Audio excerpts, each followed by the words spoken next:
Hello viewers, আসসালামু আলাইকুম। Beside by চ্যানেলে আপনাদের স্বাগতম।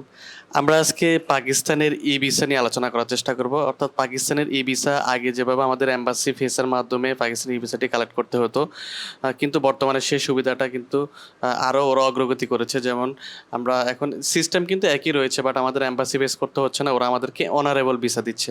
তো অনারেবল ভিসা অন্যান্য দেশের মতো যেমন আমরা অনারেবল ভিসাটা এয়ারপোর্ট থেকে কিন্তু নিতে পারতেছি, তো ওদের সিস্টেমটা একটু অন্যরকম। তো সেক্ষেত্রে আমাদেরকে একটা ওদের যে আইডি রয়েছে, ওদের ওয়েবসাইটে যে ভেরিফাইড ওয়েবসাইট রয়েছে, ওই ওয়েবসাইটের মাধ্যমে কিন্তু আমাদেরকে এই ভিসাটা নিতে হবে। সিস্টেম আগের মতো রয়েছে। আমাদের যে ভিসা ফিটা প্রোভাইড করতে হতো সেটা কিন্তু এখন আর করতে হচ্ছে না। অর্থাৎ আমরা ফ্রিতে কিন্তু ভিসাটা আমরা পেয়ে যাচ্ছি এবং অনারেবল সিস্টেমে ভিসাটা সিস্টেমটা চালু করেছে। তো বাংলাদেশটা কিন্তু প্রায়র যে ভিসা, অর্থাৎ অনারেবল যে ভিসাটা রয়েছে, প্রায়র ভিসা টু অ্যারাইভাল এই নামক একটা ক্যাটাগরি ওরা চালু করেছে, যেটা হচ্ছে অনারেবল ভিসা। তো অনারেবল ভিসাটা এখন আমাদেরকে দিচ্ছে, তো সেক্ষেত্রে আমাদের অবশ্যই আমরা ফ্রিতে ভিসাটা নিতে পারবো এবং আগের যে ডকুমেন্টের যে একটা হ্যাসেল ছিল সেটাও কিন্তু কমে গেছে। এখন কিন্তু আমাদের সেই হ্যাসেলটা হচ্ছে না। অর্থাৎ আমরা এই সিস্টেম সেমই আছে, জাস্ট আমরা একটা আইডির মাধ্যমে ওদের যে অফিসিয়াল ওয়েবসাইট রয়েছে সেই ওয়েবসাইটের মাধ্যমে একটা আইডি ক্রিয়েট করে কিন্তু আইডি থেকে আমরা অনলাইন অ্যাপ্লিকেশনের মাধ্যমে আপনারা চাইলে ঘরে বসে এই ভিসাটা নিতে পারেন। সেক্ষেত্রে রিকোয়ার কোনো ডকুমেন্টসের কোনো হ্যাসেল নেই। আপনারা অনলি পাসপোর্ট এবং ছবি হলে কিন্তু এই অনারেবল ভিসার জন্য অ্যাপ্লাই করতে পারেন। তো এখানে আরেকটা কথা বলে রাখি দর্শক, আপনারা অনারেবল ভিসা বলতে অনেকে হয়তো ভাবতেছেন যে না, আমরা এয়ারপোর্ট থেকে কিন্তু ভিসাটা নিয়ে চলে যাবো। অর্থাৎ আমরা কনফার্ম হোটেল বুকিং এবং এয়ার টিকেটের মাধ্যমে কিন্তু আমরা এয়ারপোর্টে আমরা যেভাবে অনারেবল ভিসাগুলো নিয়ে থাকি, এয়ারপোর্ট থেকে আমাদেরকে একটা অথরাইজেশন দিয়ে দেয়। তো কিন্তু পাকিস্তানের বিষয়টা কিন্তু একটু ব্যতিক্রম।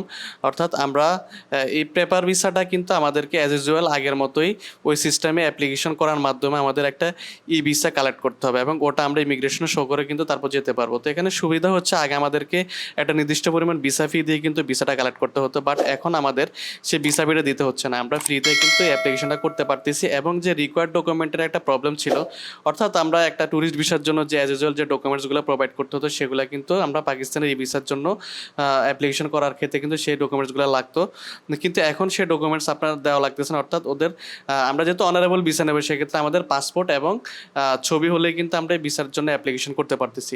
তো আপনারা অবশ্যই, যেহেতু আমরা এখানে অনলাইন সাবমিশন সিস্টেম, আপনি চাইলে এবং আপনার রিকোয়ার্ড যে ডকুমেন্টসগুলো আরও রয়েছে, যেমন আপনার প্রফেশনাল ডকুমেন্টসগুলো আপনার আদার্স যে ফাইল রয়েছে সেই ফাইলের মাধ্যমে সাবমিট করতে পারেন। আমরা অলরেডি যে ভিসাগুলো পেয়েছি, ভিসাটা কিন্তু এরকমই হবে।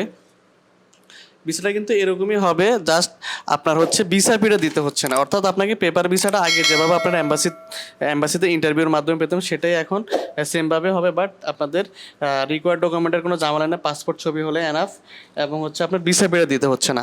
তো আপনারা চাইলে কিন্তু 24 ঘন্টার মধ্যে অনারেবল ভিসাটা পেয়ে যাবেন। অনারেবল ভিসাটা এখন থেকে পেয়ে যাব, শুধু পাসপোর্ট এবং ছবির একটা ফটোগ্রাফ, অর্থাৎ পাসপোর্ট ছবি হলে কিন্তু আমরা ভিসাটা পেয়ে যাব।